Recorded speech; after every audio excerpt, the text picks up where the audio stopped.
Alhamdulillahilladzi allafa baina qulubina. Assalatu wassalamu ala sayyidil Mustafa wa ala alihi ahli sidqi wal wafa, amma ba'd. Dewan Hakim yang arif dan bijaksana, hadirin sebangsa dan setanah air yang kami banggakan. Jeff Zaleski, seorang pakar komunikasi dunia, di dalam bukunya Spiritualitas Cyberspace mengatakan, dewasa ini perkembangan informasi dan komunikasi telah mencapai tahap yang mencengangkan. Konsekuensinya, satu sisi melahirkan nilai-nilai positif dan mampu mengangkat taraf hidup manusia.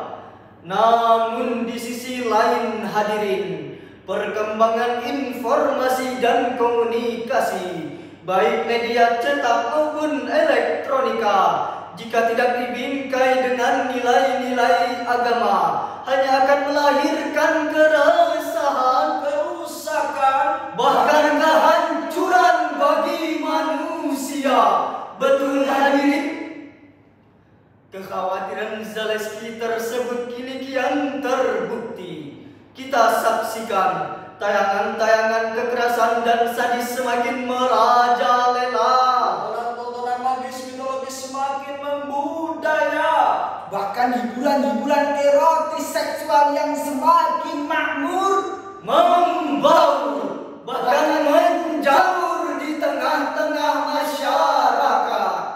Eksesnya akibat tayangan kekerasan muncul keributan dalam keluarga, tawuran antar pelajar, perkelahian antar kampung, bahkan peperangan antar etnis dan golongan. Akibat tontonan magis mitologis, lahir masyarakat irasional, ayat Al-Quran dipermainkan, bahkan agama dilecehkan.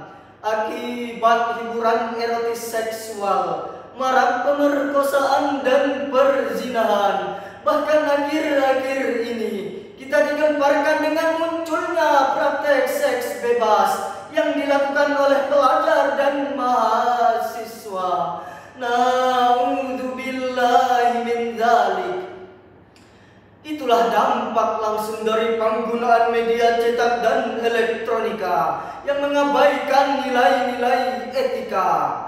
Oleh karena itu, pada kesempatan kali ini kami akan menyampaikan syarahan dengan judul Santri dan Era Digital dengan landasan Al-Quran Surah Al-Hujurat ayat 6 sebagai berikut.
kepada Allah dari usikan setan yang terkutuk dengan menyebut asma Allah yang Maha Pengasih lagi Maha Penyayang. Wahai orang-orang yang beriman, jika seseorang yang fasik datang kepadamu membawa suatu berita, maka telitilah kebenarannya, agar kamu tidak mencerobohkan suatu kaum karena kebodohan, kecerobohan yang akhirnya kamu menyesali perbuatanmu itu. Hadirin yang berbahagia, secara sosial historis, asbabun nuzul ayat tersebut menurut Imam At-Tabrani yang bersumber dari Jabir ibnu Abdullah adalah berkenaan dengan berita kebohongan yang disampaikan oleh Walid ibnu Utbah kepada Rasulullah bahwa istri beliau Siti Aisyah telah berbuat serong dengan Sofyan ibnu Mu'adhal. Mendengar pengaduan Walid tersebut, Rasulullah memarahi Aisyah. Tatkala itu datanglah malaikat Jibril memberi teguran kepada Rasul dengan menurunkan surah Al-Hujurat ayat 6 yang pada ayat tersebut terdapat kalimat, jika datang kepadamu seorang fasik membawa suatu berita, maka periksalah terlebih dahulu berita tersebut. Secara filosofis, ayat tersebut merupakan landasan metodis dalam menyikapi derasnya arus informasi yang disebarkan media cetak dan elektronika, yaitu Islam mempunyai prinsip akomodatif selektif. Apabila sesuai dengan ajaran Islam, maka ambillah. Namun jika bertentangan dengan ajaran Islam, maka jangan takut untuk menolaknya, meskipun melanggar ekspresi seni dan kebebasan pers. Dengan demikian, ayat tersebut memberikan pelajaran kepada kita untuk memperhatikan nilai moral dan etika.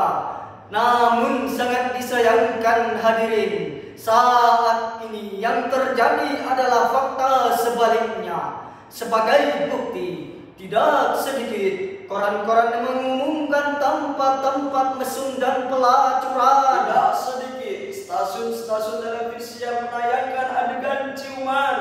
Tidak sedikit bioskop-bioskop yang memutar adegan ranjang dan hubungan badan. Bahkan merebaknya film-film porno yang disebarkan melalui internet dan handphone.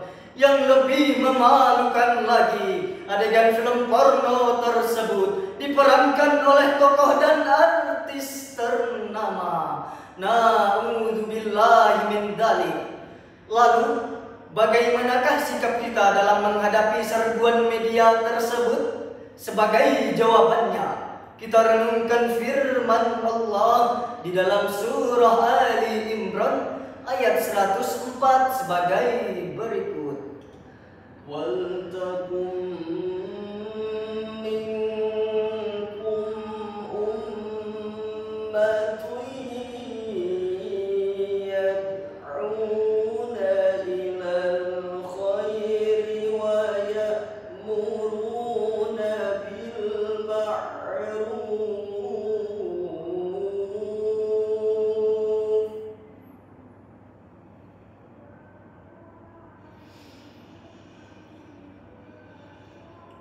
ويأمرون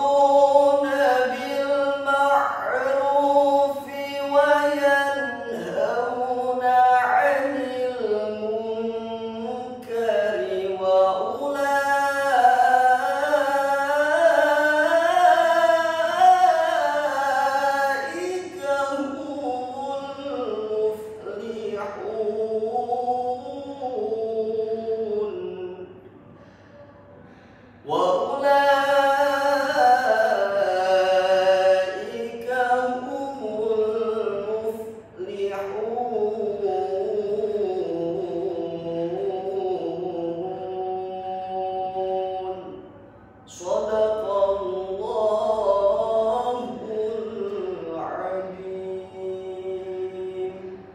Dan hendaklah di antara kamu ada segolongan orang yang menyuruh kepada kebajikan, menyuruh berbuat yang ma'ruf, dan mencegah dari yang mungkar. Dan mereka itulah orang-orang yang beruntung. Maha benar Allah dengan segala firman-Nya, dan Dialah yang Maha Agung. Hadirin yang berbahagia, Imam Ali As-Subni di dalam Sofwatut Tafatsir menjelaskan ayat ini. Hendaklah ada di antara umat Islam sekelompok orang yang berdakwah menuju Allah, menyeru kepada yang ma'ruf dan mencegah dari yang mungkar. Sejalan dengan maksud ayat ini, Rasulullah sallallahu alaihi wasallam bersabda, barang siapa di antara kamu melihat kemungkaran, maka rubahlah dengan tangannya. Jika tidak mampu, maka rubahlah dengan ucapannya, dan jika tidak mampu, maka rubahlah dengan hatinya.